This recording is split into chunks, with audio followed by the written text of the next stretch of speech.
தந்தை மகன் தூயாவியரின் பெயராலே.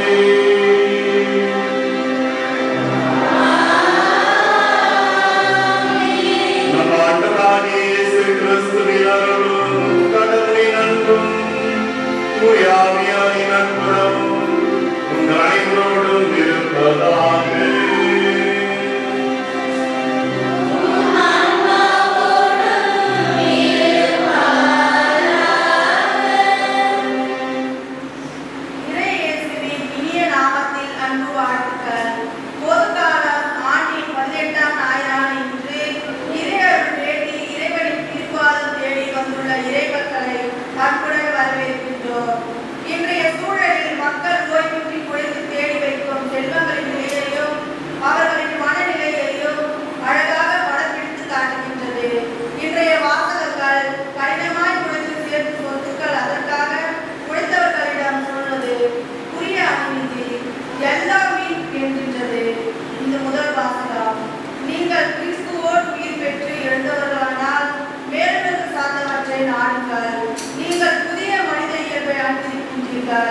எனவே உங்களிடையே வேறுபாடு இல்லை, கிறிஸ்துவே அனைவருள்ளோம் அனைத்துமாய் இருப்பார் என்கின்றார் திருத்தூதர் பவுல்.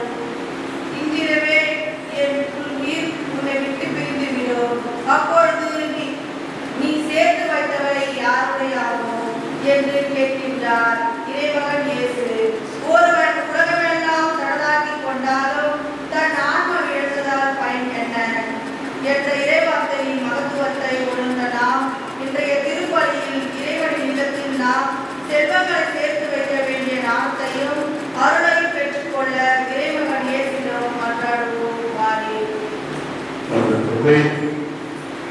சொத்துக்களை பற்றி இன்றைய வாசகம் அமைந்திருக்கின்றது. எந்த அளவுக்கு சொத்துக்கள் சேர்க்கின்றோம். மன்னர்கள் சேர்க்கின்ற சொத்துக்கள் பூச்சியும் கரையானும் அறிந்துவிடும். விண்ணகத்தில் நிலையான சொத்துக்களை சேர்க்கும்படியாக இந்த வாசகம் நமக்கு எடுத்துக்காட்டுகின்ற சிந்தனையோடு திருப்பலியை தொடங்கும். திருப்பலியானது மறைத்த எனது தந்தை சின்னப்பனுடைய 18ஆம் ஆண்டு நினைவாகவும் நினைவாட்சிக்காகவும் ராஜேந்திர சௌரியம்மாள் ஆகியோர் இந்த தனது 46ஆவது திருமண நாளை கொண்டாடுகிறார்கள். இவர்கள் இறைவன் இந்நாள் வரை செய்த அனைத்து நன்மைகள் தந்தையாகவும் இவர்களுக்காகவும் ரோஸ்லி, லூண்டுசாமி, ஷாலினி, மரி சுந்தர், ஷர்மிளா, மாணவேட், பிரகாஷ், ஆமினா, சேவை பிரசாத் குடும்பத்திற்காகவும் திருப்பலியை கொடுத்து ஜெபிப்போம். தூய மறை நிகழ்வுகளை கொண்டாட நாம் தகுதி பெறும் பொருட்டு பாவங்களை ஏற்றுக்கொள்வோம். எல்லாம் உன்னை இறைவனிடமும்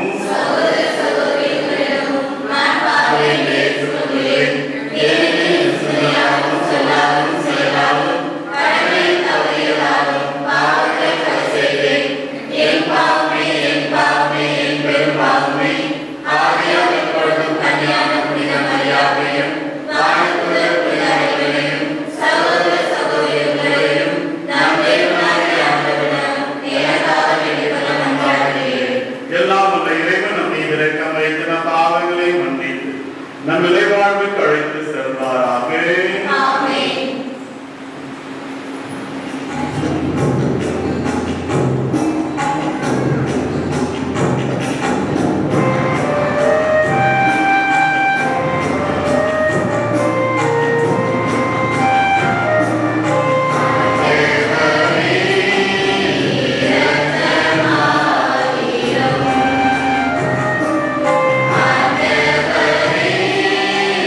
Yeah.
உம்மை நோக்கி மன்றாடும் மரியாதைகளுடைய உமது கனிவிருக்கத்தை என்று நீங்கள் மீது பொழிந்தருளும். இவ்வாறு எங்களை படைத்தவை நடத்தருளீரே என பெருமை கொண்ட எங்களுக்காக நீ படைத்தவற்றை புதுப்பித்தவற்றை காத்தருளீராக.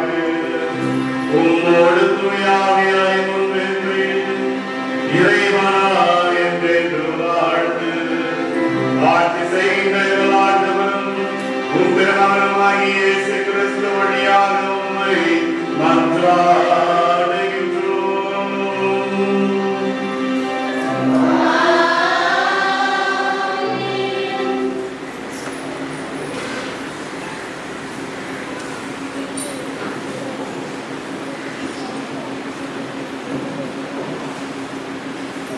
முதல் வாசகம் முறை நாம் சொத்துக்களை செல்வத்தையும் நாம் எடுத்து செல்ல முடியாது. அதற்கு உண்மை இல்லாத ஒருவருக்கு அனைத்தையும் விட்டு செல்ல வேண்டும் என்பதை வாழ்வில் யதார்த்தம் என்பதை இன்றைய முதல் வாசகம் பதிவு செய்கின்றது. ஞானத்தோடும் அறிவாற்றலோடும் திறமையோடும் ஒருவர் உழைத்தாலும் அவருக்கு துன்பமும் அமைதியின்மையும் தூக்கமின்மையும் சோகையும் நமக்கு மிஞ்சுகிறது என்று சபை உரையாளர் எடுத்துரைக்கும் இன்றைய முதல் வாசகத்திற்கு கவனமுடன் செவிமடுப்போம்.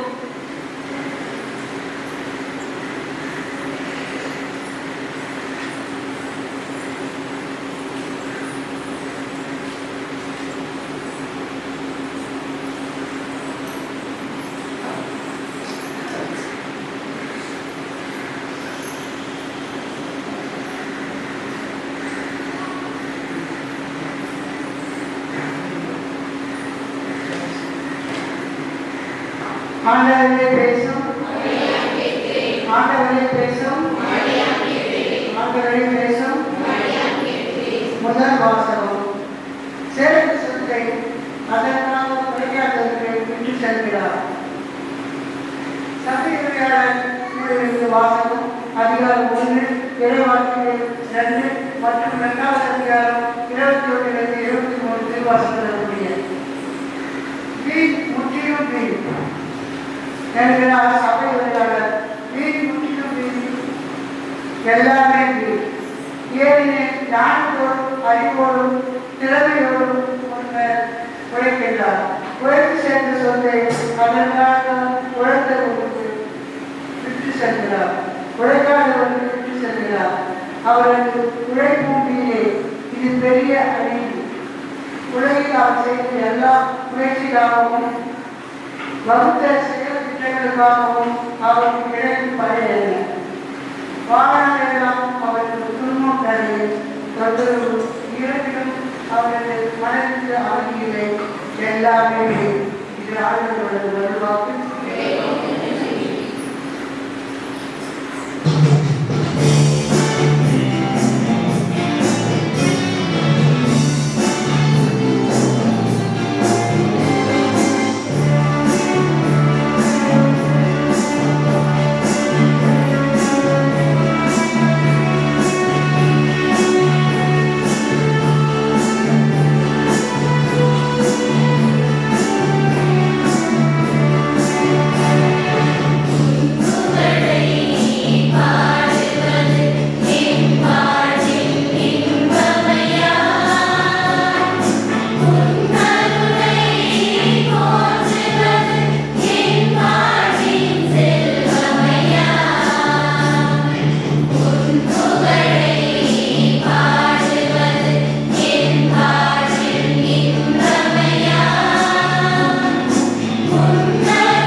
இறை வசனங்கள் 13 முதல் 21 முடிய. அகால கூட்டத்தில் இருந்த ஒரு இயேசுவிடம், போதகரே, சொத்தை என்னோடு பங்கிட்டுக் கொள்ளுமாறு என் சகோதரருக்கு சொல்லும் என்றார். அவர் அந்த ஆளை நோக்கி, என்னை உங்களுக்கு நடுவராகவோ பாகம் குறிப்பவராகவோ அமர்த்தியவர் யார் என்று கேட்டார். பின்பு அவர் அவர்களை நோக்கி, எவ்வளவு பேராசைக்கு இடம்படாதவாறு எச்சரிக்கையாயிருங்கள். மிகுதியான உடல்களை கொண்டிருப்பதால் ஒருவருக்கு வாழ்வு வந்து விடாது என்றார். அவர்களுக்கு ஒரு ஓமையை சொன்னார். செல்வனாய் இருந்த ஒருவருடைய நிலம் நன்றாய் விளைந்தது. அவன், நான் என்ன செய்வேன், ஏன் விளை பொருட்களை சேர்த்து வைக்க இடமில்லையே என்று எண்ணினான். ஒன்று செய்வேன், என் களஞ்சியங்களை இடித்து இன்னும் பெரிதாக கட்டுவேன். அங்கு என் தானியத்தையும் பொருட்களையும் சேர்த்து வைப்பேன். பின்பு என் நெஞ்சமே, உனக்கு பல்லாண்டுகளுக்கு வேண்டிய பல வகை பொருட்கள் வைக்கப்பட்டுள்ளன. நீ ஓய்வெடு, உண்டு குடித்து மகிழ்ச்சியில் திளைத்தது என சொல்வேன் என்று தனக்குள் கூறிக்கொண்டான். ஆனால் கடவுள் அவளிடம், அறிவிலேயே இன்று இரவே உன் உயிர் உன்னை விட்டு பிரிந்துவிடும். அப்பொழுது நீ சேர்த்து வைத்து யாருடவே ஆகும் என்று கேட்டார். கடவுள் முன்னிலையில் செல்வம் இல்லாதவராய் தமக்காகவே செல்வம் சேர்ப்பவர் இத்தகையவரே. ஆண்டவரின் அருள்வாக்கு.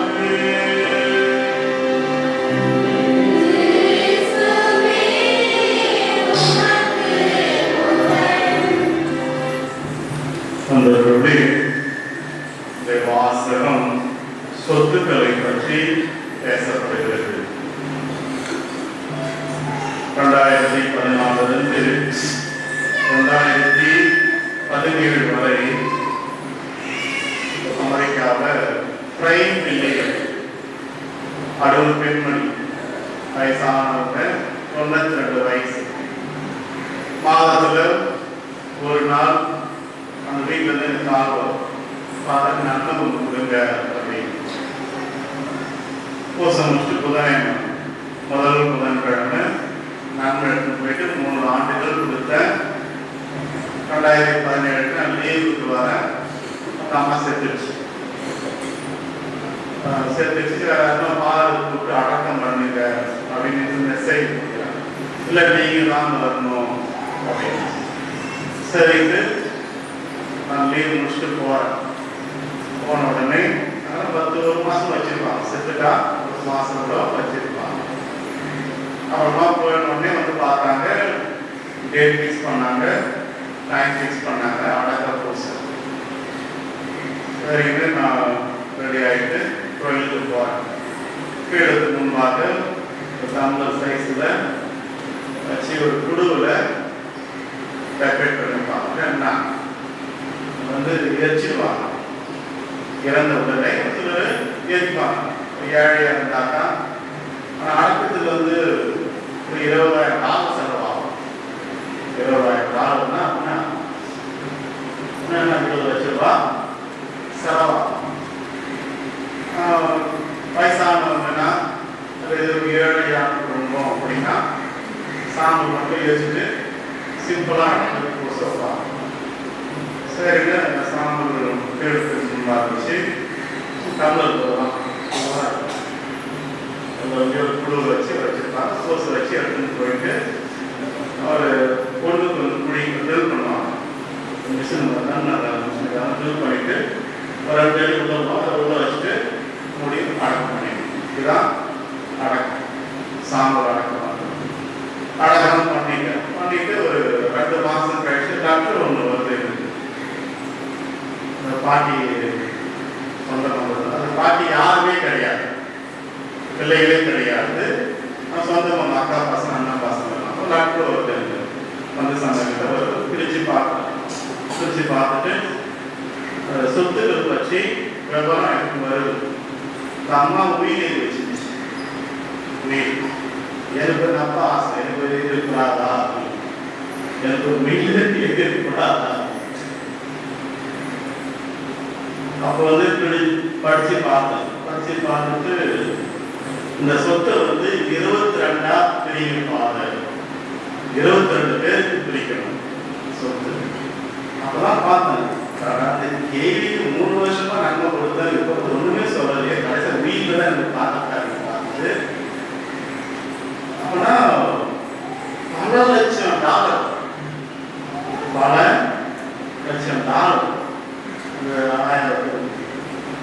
அப்போ வந்து 22 பிரிக்கணும். அப்படின்னா 22 லட்சம்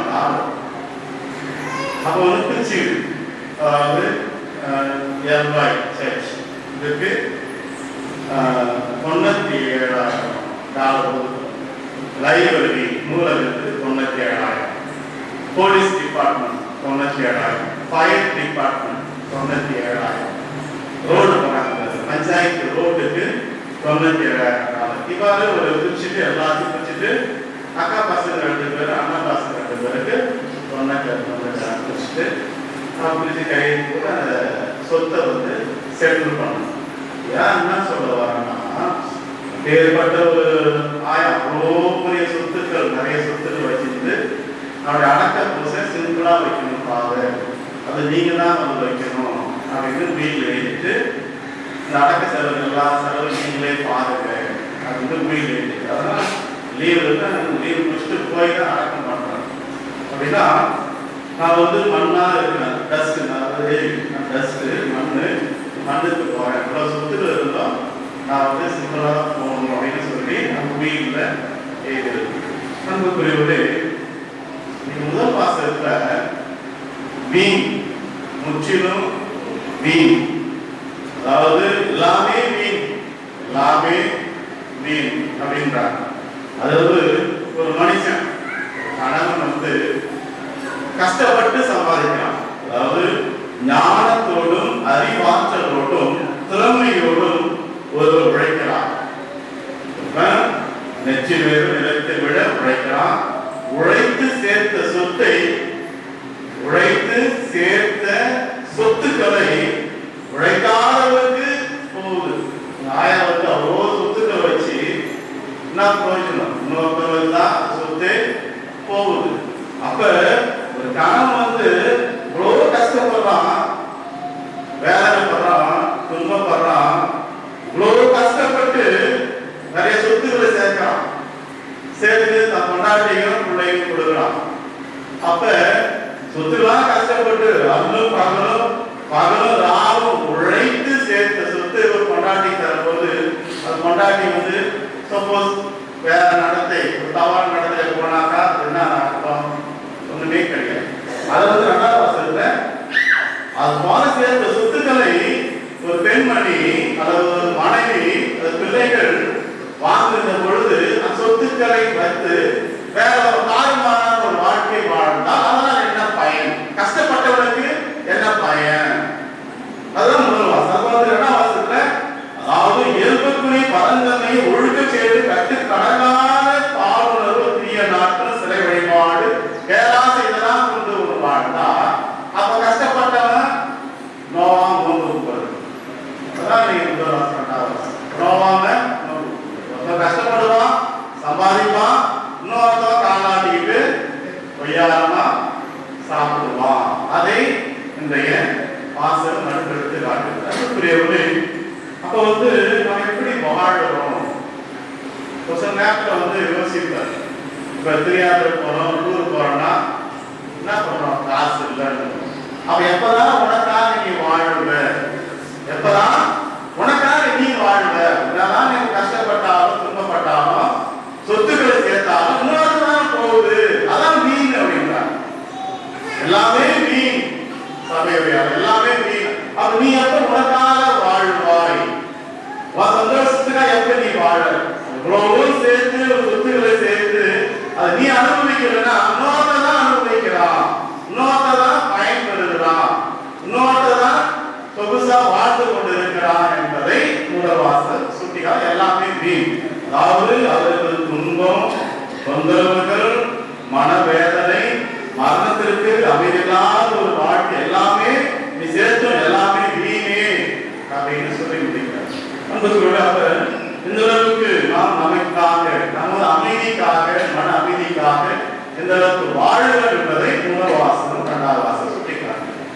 அடுத்து நற்செய்தி வாசகத்துவா அப்ப அதன் இணையாக போதவரை சொத்தை என்னோடு பங்கிட்டு சொல்லுமாறு என் சகோதரருக்கு சொல்லும் என்றார். அதுக்கு அந்த ஆளை நோக்கி, என்னை உங்களுக்கு நடுவராகவோ பாகம் பிரிப்பவரோ அமர்த்தின யாரும் தான் கேட்கிறேன். ஆண்டவர் என்ன கேட்கிறாருன்னா, இதே கேள்விதான் நானும் கேட்கிறேன். இதே கேள்விதான் நானும் கேட்கிறேன். சாமி இங்க ஓடுறான், ஒரு அரை இன்ச்சு தள்ளி வீடு கட்டுறான், இதை பாருங்க. அப்பயே கேட்டேன், ஏன் என்ன கூப்பிட்டுக்கிற? அதுக்கு அடுத்தது கெப்பாசிட்டி தூக்கி போயிட்டான். உமாரோட கெப்பாசிட்டி அவன் வச்சான், தூக்கி போயிட்டான். அது கேளு. இந்த 50 சென்ட் அவன் ஓட்டுறான், கேளு அப்படின்னு நடந்தது. இங்கதான் நடந்தது. இங்கதான் ஜெயிச்சு. அப்பதான் அப்பயே இந்த வார்த்தையை சொன்னேன். அதுக்கு அடுத்தது இப்பயும் சொன்னேன். இந்த சமீபத்திலையும், ஏய் என்ன ஏன் கேட்கிற? நான் நல்லா வரமாட்டேன், மன எனக்கு நான் வரமாட்டேன். அப்போ இந்த வசனத்தை சொல்றப்போ அப்ப ஏசுனாரு சொல்லிட்டு போயிட்டாரு, உங்களுக்காக சொத்தை பங்கிட்டு கொள்ளுமாறு சொல்லுவது வார்த்தை சொல்லிவிட்டு உங்கள் நடுவராகவோ சொத்துக்களை பிரிப்பதற்கு நான் வரலன்னு கேஸ் அப்படி சொல்லிட்டாரு. இது பிரச்சனை தான் வரும் சொன்னதுக்கு அந்த மனுஷன் வேற மாதிரி மெசேஜை போட்டாங்க. சொன்னது ஒண்ணு, வேற மாதிரி மெசேஜ் எனக்கு வருது. அன்பு பிரிவுகளே, அப்ப ஏசா அப்படியே சொல்லிட்டார், சொத்துக்களை பிரிச்சா சொத்துக்களை தலையிட்டா பெரிய பிரச்சனை தான் வரும் என்பது 2000 ஆண்டுகளுக்கு முன்பே கடவுள் சொல்லி வச்சுட்டு போயிட்டார்.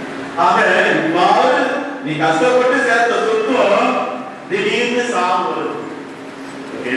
முன்னாடி மேல பார்க்க மேல விழுந்துக்கிறேன், 7 மணிக்கு தப்புன்னு வச்சு போயிடுச்சு, வீடு அங்கே போயிடுச்சு.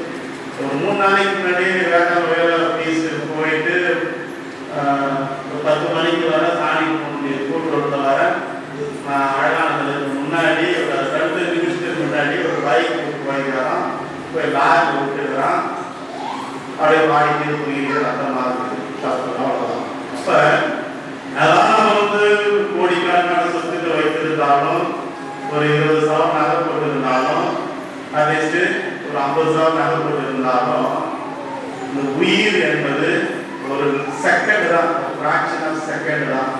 உயிர் போச்சுன்னா ஒண்ணுமே கிடையாது என்பதைத்தான் இன்றைய நற்செய்தி வாசகம் இருக்கிறாங்க. அப்ப அந்த சொத்துக்களை எங்க சேர்க்கணும், எப்பேற்பட்ட சொத்துக்களை நாம் சேர்க்கணும்? அப்ப விண்ணகத்தில் சொத்துக்களை சேர்த்து வையுங்கள், அங்கேதான் பூச்சியும் கரையானம் அரிக்காது என்று ஆண்டவர் சொல்கிறார். அப்ப எப்பேற்பட்ட சொத்துக்களை நாம் விண்ணகத்தில் சேர்க்கணும்? பிறகு அன்பு செய்யணும், சகோதரத்துவம், மன்னிப்பு, அதே போல் விட்டு கொடுக்கின்ற மனப்பான்மை, இரக்கம், அதாவது பொறாமை, இந்த எல்லாத்தையும் எடுத்து நல்ல குணங்களை சொத்துக்களாக மாற்றுங்கள். ஒரு குணத்தை மனிதனாக வாழ்கின்ற பொழுதுதான் விண்ணகத்தில் ஒரு நிலையான சொத்துக்கள் அதிகமாக சேர்த்து தரப்படும். ஆகும்.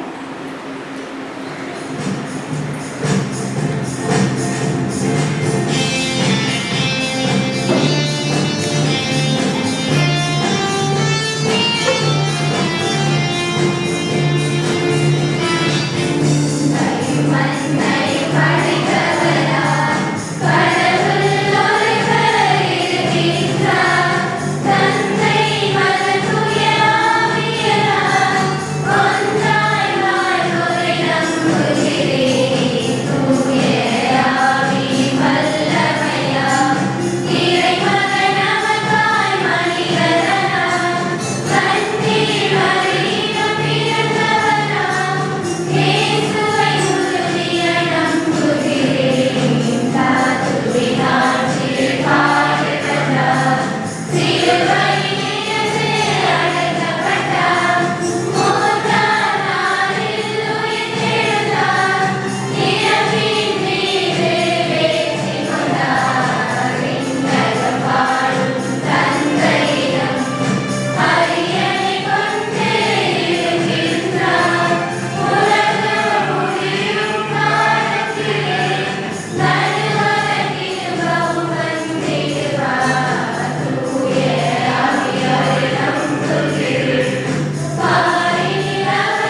மாண்புமிகு சகோதரர்களை கடவுள் நமக்கு செய்த நன்மைகள் நினைவு கூர்ந்திட ஒன்று கூட்டியிருந்தால் அவரை மன்றாடுவோம். அவரது திருவுள்ளத்துக்கு ஏற்றபடி நம் மன்றாடுகள் அமைய ஜெபிப்போம்.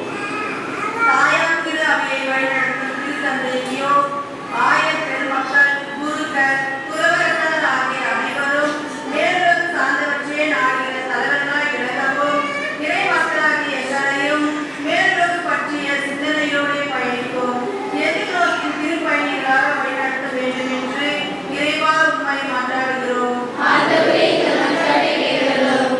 எம் உலகையும் நாட்டையும் ஆளும் தலைவர்கள் முற்றிலும் என்கிற சபையுரையாளரின் கூற்றை உணராமல் போர்களிலும் அழிவு பாதைகளிலும் தங்கள் கவனத்தை செலுத்துவதை தவிர்த்து அமைதிக்கு ஏதுவானதும் ஆக்கப்பூர்வமான செயல்களில் தங்களை ஈடுபடுத்தி மானுடன் செலுத்திட வகை செய்ய வேண்டும் என்று இறைவா உம்மை மன்றாடுகிறோம். இன்றைய முதல் வாசகம் திருப்பாடல், நற்செய்தி, உவமை ஆகியவை மனித வாழ்வில் இளமையாகவும் செல்வம் திரட்டுவதின் பணியில் அமையும் உணர்த்தினாலோ வாழ்க்கையை வெறுக்கவோ சோம்பி கிடக்கவோ அவை சொல்லிக் கருத்துமில்லை. மாறாக இறைவனை நம்பியவர்களாய், இறை வழியில் உழைப்பவர்களாய், இறை அரசின் மீது நாட்டம் உடையவர்களாய் பயணிப்பதில் அவை செய்தை உணர்த்துகின்றன என்பதனை நாங்கள் குறித்து செயல்பட அருள்தர வேண்டும் என்று இறைவா உம்மை மன்றாடுகிறோம்.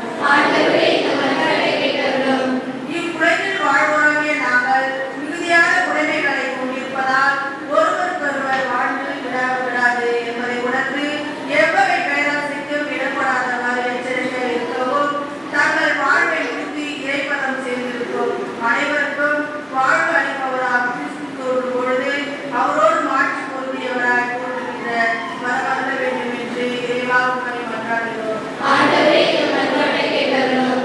நம்ம பொன்னியில் தனிப்பட்ட தெய்வங்களுக்காக ஜெபிப்போம். அன்புமிக்க சகோதர சகோதரிகளே, இறைவனை முழுக்கமாக மன்றாடினோம். ஆண்டவர் இயேசுவின் திருமுன்னுணர்வாக நம்முடைய தேவைகள் அமையும்படியாக ஜெபித்தோம். அவரது இரக்கத்தையும் அவரது குண அதிசயம் நாம் பெற்றிடும்படியாக ஆண்டவர் இயேசு கிறிஸ்து வழியாக மன்றாடுகின்றோம். நன்றி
என்பது மெய்யாகவே தகுதியும் நீதியும் ஆகும். எங்கள் கடமை மீட்புக்குரிய செயலும் ஆகும். ஏனெனில் கிறிஸ்து பிறந்து முன்னைய பாவலிருந்து மனிதரை புதுப்பித்தார். பாடுபட்டு எங்கள் பாவங்களை அழித்தார். இறந்தோடமிருந்து உயிர்த்தெழும் நிலைவாழ்வுக்கு வழிவகுத்தார். அன்பையே அவர்களை விட்டேறி வந்து விண்ணகத்தின் கதவுகளை திறந்து வைத்தார். ஆகவே வானக தூதர் திரளோடு ஒன்று சேர்ந்து புனித பிறந்தவர்களோடு நாங்கள் சேர்ந்து மற்றும் புகழ்ச்சி பண்ணி செய்து முடிவின்றி சொல்லுவதாவது: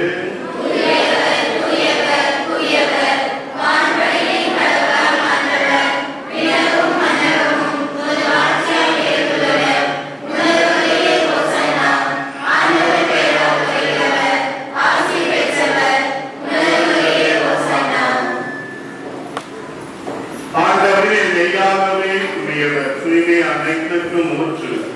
ஆகவே ஒரு தூயாவை பொழுது காலைகளை தூய்மைப்படுத்த உண்மை வேண்டுகின்றோம். இவ்வாறு எங்கள் ஆண்டவர் இயேசு கிறிஸ்துவின் உடலும் இரத்தமுமாக எங்களுக்கு இவை மாறுவனவாக. அவர் பாடுபட உணவு கடிந்து தம்மை கையளித்த போது அப்பத்தை எடுத்து நன்றி செலுத்தி அதை விட்டு தம் சீடருக்கு அளித்து அவர் கூறியதாவது: அனைவரும் இதிலிருந்து பெற்று உண்ணுங்கள், ஏனெனில் உங்களுக்காக கையளிக்கப்படும் என் உடல்.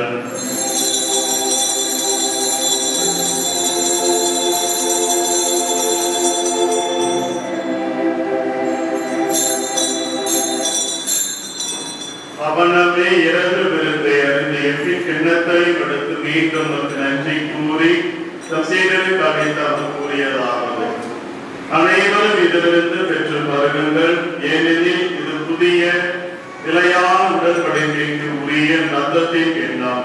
இது பாவ மன்னிப்புக்கென்று உங்களுக்காகவும் பலருக்காகவும் சிந்தப்படும். இதை என் நினைவாக செய்யுங்கள்.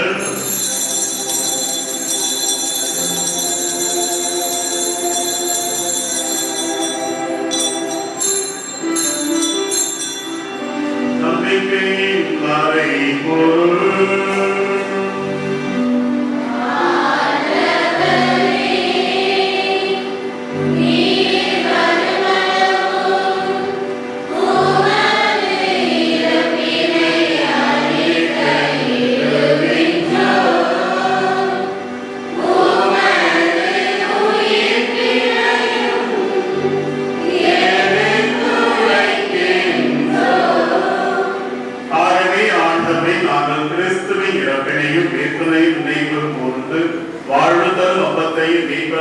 எண்ணத்தையும் உமக்கு ஒப்புக் கொடுக்கின்றோம். உம் திருமணின்று உமக்கு ஊழியர் புரிய தகுந்தவைகளை ஏற்றுக்கொண்டீர். எனவே உமக்கு நன்றி செலுத்துகின்றோம். மேலும் கிறிஸ்துவின் உடலிலும் ரத்தத்திலும் பங்கு கொள்ளும் எங்களை தூய ஆவியால் ஒன்று சேர்க்க வேண்டும் என நம்மை தாழ்மையுடன் கொண்டாடுகின்றோம். ஆண்டவரை உலகெங்கும் பரவிருக்கும் திரு அவை நீங்கள் கொண்டாடும் எங்கள் திருத்தந்தை 14ஆம் நீயோ எல்லாயிரம் எல்லா திரு நிலையினராக அனைவரோடு திரு அவை அன்பில் நிறைவேற செய்கிறோம். எல்லாம் இறைவன் நாளையும் வாரத்தில் நிறைவாசிக்கும்படியாக நம்முடைய தனிப்பட்ட தேவைகளுக்காக நன்றாடும் சிறப்பான உதவி செலுத்தப்படுகின்ற பரிசீலனை நினைவு கொள்கின்ற தந்தை சின்னத்தம் நாட்டாமாவே ஆமலை பாட்சிக்காகவும் ராஜேந்திர சௌரியம்மாள் ஆகியோர் இன்று தனது 46வது திருமண நாளை கொண்டாடுகிறார்கள். உங்களுக்கு நாளை செய்த அனைத்து நன்மைகளும் நன்றியாகவும் உடல் நன்றுக்காகவும் ரோஸ்வி குருசாமி ஷாலினி மலை சுந்தர் ஷர்மிளா இமானுவேல் பிரகாஷ் ஷாமினி சேவை பிரசாத் உடல் பெற்றெடுக்காகவும் செபிப்போம். மேலும் உயிர்கள் எதிர்நோக்குடன் உயிர்ப்புடன் எங்கள் சகோதர சகோதரிகளையும் இறந்தோர் அனைவரையும் இரக்கத்துடன் நினைவு கூர்ந்து திருமண உலகில் ஏற்றரும் அனைவர் மீது விளக்கமாயிரும். கடவுளை கண்ணி தாயான புனித மரியா, அவருடைய கணவரான புனித யோசேப்பு, புனித திருத்துதர்கள் இவ்வுலகில் தோன்றுவராய் இருந்தவராகிய புனித அனைவரும் நிறைவாக பங்குள்ள தகுதி பெற்று திருமணம் இயேசு கிறிஸ்து வழியாக உங்களை குழந்தைத்தும் வரமருள கொண்டாடுகின்றோம். இவர் வழியாக இவரோடு இவரில் எல்லாம் வல்ல இறைவனாகிய தந்தை தூய ஆவியாரை ஒன்றிணைத்து எல்லா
எல்லாம் உள்ள இறைவா, விண்ணகக்குடைய புதுப்பிக்கப்பட்ட நாங்களும் முடிவுள்ள உதவியுடன் இருப்பை பெற்றுக்கொண்டு செய்தருளும். எங்களை என்றும் கனிவுடன் காக்க தவறாத நீர் நிலையான மீட்புக்கு எங்கள் தகுதியுள்ளவர்களாக ஆக்குவீராக. எங்கள் ஆண்டவராகிய இயேசு கிறிஸ்து வழியாக உம்மை மன்றாடுகின்றோம்.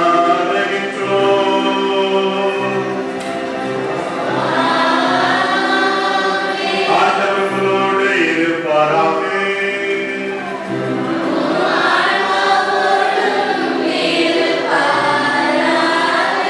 எல்லாம் வல்ல இறைவன் தந்தை